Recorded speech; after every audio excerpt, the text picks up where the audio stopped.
Today we are sourcing a packet driver for MS-DOS. There are three primary places we can find packet drivers. If you are using real hardware, the first and best place to check is the manufacturer's website. For example, I have a Realtek network adapter on hand, so we'll check Realtek's website. From the list below, the first entry is correct for our series. For VirtualBox, the path to success is a little different. We can open a browser and just type in packet driver in the address bar. For me, it's the third result on Google. From this page, we can click on the first link next to AMD, as this is the default virtualized network adapter for VirtualBox. PCN TKP.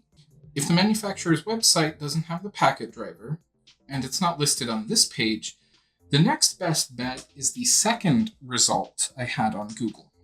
The only problem is that website is no longer online.